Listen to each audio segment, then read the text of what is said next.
Hi everyone, welcome to Soy Design. My name is Soy and I'm a UX designer at Google. I just joined Google and the interview memory is still very fresh in my mind. I know a lot of you are going into your first UX interview or trying to get into a new opportunity. I have done a lot of interviews in the past, so I know it can get very nerve-wracking, especially if this is your first time going through the interview process. To better prepare you for your interviews, in today's video, I want to do an overview of my interview experiences with a lot of companies and then share what my Google interview process was like. Come to my channel and we'll tackle how to create a resume and a portfolio that will help you get a job you want. I will also share advice on how to prepare and crack design interviews like app critique, whiteboard exercise, and behavioral interviews. So if you want to learn more about the secret of nailing job interviews, please subscribe to my channel and hit the bell button so that you won't miss any future interview videos. I have helped a lot of designers with practicing interviews in the past, so if you want to get more interview advice, talk about career development, or do a mock interview, feel free to book a one-on-one with me. Without further ado, let's get started. There are lots of types of interviews in the process: phone screening, portfolio review, whiteboard exercise, app critique, take-home exercise, behavioral interviews, and the on-site. Let's start with job application. First, you need a portfolio and a resume that you're ready to talk about. There are lots of websites where you could search for job opportunities: LinkedIn, company career website, and AngelList if you're interested in startup opportunities. If you want to expedite your application, try to find referrals from people you know or just reach out to recruiters directly. Through that, you'll be able to reach recruiters faster. Phone screening usually takes about 30 minutes.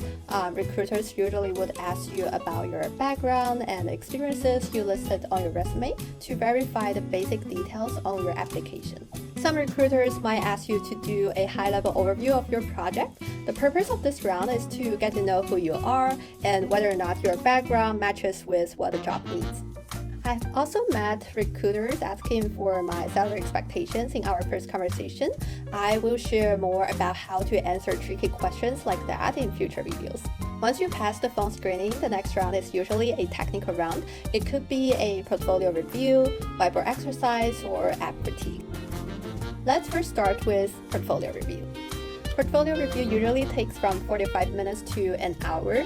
They would usually ask you some behavioral questions for 5 to 10 minutes before you present your projects. They might ask you to do a quick self-intro and tell them who you are, who are the stakeholders you collaborate with on a day-to-day basis, why you want to join us, etc., etc. Honestly, the questions can go endless, but don't worry, the focus of this round is still your portfolio. And you will do real behavior interviews, full of behavior interviews in the on-site interview. When you present your portfolio, companies might expect you to go over 1 to 2 projects. For me, I presented one big project just because the scope of that project was pretty big, and I actually walked through a few case studies of that same project.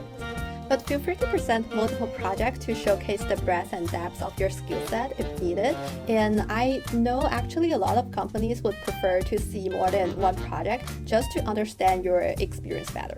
The portfolio review is usually with a hiring manager or designers on the team, and you can tell them if you prefer to answer their questions during or after the presentation. In my interview experience, after walking through my project, the interviewers follow up with questions related to what I just presented. For example, they asked me, have you considered alternative solutions to this part, that part? What would you change if you were to do it again? And if there's no researchers helping you, what would you do to learn more about the users, etc. I personally think that whiteboard exercise is the most challenging round in my interview process because I was put on the spot and I would need to come up with some high-level solutions within a really short time frame. Typically, whiteboard exercise takes from 45 minutes to an hour. You'll be given a prompt and you are expected to discuss and solve a problem with the interviewer. The purpose of this round is to evaluate your design thinking and your design process. I think it's very important to speak your thoughts out loud as well as drawing whatever you have in your mind, because otherwise the interviewer would have no clues of why you come up with this idea and why you solve the problem in this way. Remember, this is not a solo show, so the more you interact and engage with your interviewer, the better. Also, do keep an eye on how much time that's left in the interview. Time management is so critical in whiteboard exercise. exercise, and you'll be surprised by how fast time goes by in whiteboard interviews. I will definitely make a few more videos to cover this part because it took me such a long time to figuring out what is the secret of acing this round. App critique usually takes 45 minutes. You and the interviewer would decide on an app to critique together, and you are expected to critique on the visual design, interaction design, and overall architecture of your product. For example, the interviewer might ask you to go to Google Maps. They might ask you what would you do to improve this experience, and they would ask questions on specific features. In my personal opinion, this is one of the easier interviews because you don't need to create something from scratch. You just need a framework for app critique. The interviewers would assess you on, first of all, collaboration. How would you react to different opinions and how effectively can you facilitate design critique? The second thing they want to assess is craft. How well do you understand design principles and how would you redesign the product to meet business needs? Less companies are doing take-home exercise these days just because take-home exercise really takes a long time to finish and not everyone has the time to complete it. Some companies allow you to swap one design exercise with another. So for example, in my experience, I did ask a few companies whether or not I could do a whiteboard exercise instead of doing a take-home exercise, and they said yes. One thing I want to point out is be aware of companies that want to get free work out of you via a design exercise. The design exercise should be different from their business. That said, companies that have challenges that are similar to their businesses aren't necessarily trying to get free work out of you. Sometimes they just don't know how to evaluate designers. So if you have concerns or suggestions, just bring up with your recruiter. Okay, for take-home exercise, typically candidates are given a few days to a week to complete the assignment. Usually, recruiters warn candidates not to spend more than a few hours on it, but in reality, many candidates spend a fairly significant amount of time. After all, if you really want to differentiate yourself, you have to put in the work, and that is totally fair. Once you pass the technical rounds, they will bring you on-site. Congrats! An on-site interview is a full-day interview. These days, because of the pandemic, a lot of on-sites are actually virtual. So if you think finishing all the interviews within the same day is too much for you, ask the company if they allow you to split the interviews into 2 days. An on-site usually starts with a portfolio group presentation followed by a few one-on-ones. Your custom portfolio presentation establishes context for interviewers before heading into your one-on-ones. I started my presentation with a 3-minute self-intro, and then 30 minutes case study, and then 10 to 15 minutes of Q&A. Some companies asked me to do the Q&A part in the following one-on-ones instead of in portfolio presentation, so I got more time for my self-intro and the case study walkthrough. One-on-ones are usually with hiring managers and cross-functional partners like product managers, researchers, developers, and other designers.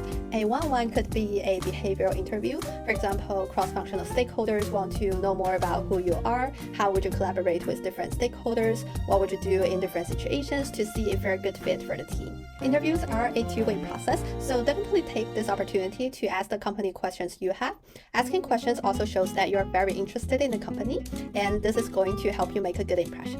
A one-on-one could also be a technical interview such as a whiteboard exercise or an app critique, and the structure will be pretty similar to what we previously covered in this video. Okay, so in the next part, I'd love to share my Google interview process. A Google recruiter reached out to me about opportunities at Google. I'm always impressed by Google's impact and I really enjoy Google product experience quite a lot, so I decided to give it a try. The first round of interview was a 30 minutes phone screening with the recruiter who reached out to me. And then I had a video call with a Google designer to go over my portfolio. After a week, I heard back from the recruiter that I passed that round and they brought me to the virtual on-site interview. The on-site consists of 5 rounds of interviews. I did the portfolio group presentation, the whiteboard exercise, the project deep dive, the Google interview, and the cross-functional collaboration interview. And now, my friends, I'd like to share my first piece of advice on interviewing with Google. Manage your timeline wisely when interviewing with Google is super important.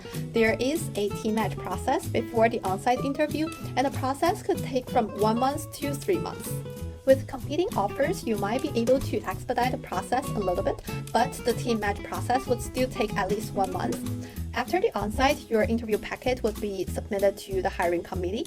Hiring committee at Google consists of senior designers and higher level designers who would review your interview packet and then decide on whether or not they can extend an offer. The hiring committee review would take at least 1 week, so if you want to receive an offer from Google, definitely plan your interview strategically and maybe kick off the Google interview process a little bit earlier in the flow.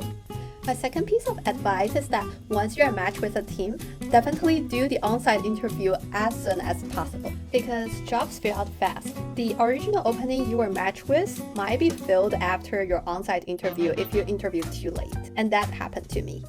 After I got an email from the recruiter that I was matched with the team and they were ready to schedule the onsite, I spent almost another month preparing for the onsite. And then after my onsite, unfortunately, the previous role I was matched with was filled. So as a result, I had to do team match again. My advice for you is that you can spend the time to preparing for the on-site interview during the first round of team match, and then once you're matched with a team, do the on-site interview as soon as possible. And finally, my advice on how to do really well on all types of interviews is practice, practice, practice. Just practice your interviews over and over again. You could practice at home or in front of other people and then ask for feedback. I think it's helpful to practice not just with designers, but also with people who are not designers. Because in a lot of interviews, there are designers and other cross-functional partners. Not everyone has a very deep understanding on design, so your goal is to effectively promote yourself to everyone in that interview room and to really focus on intuitive storytelling. This is what I wanted to share with you guys today.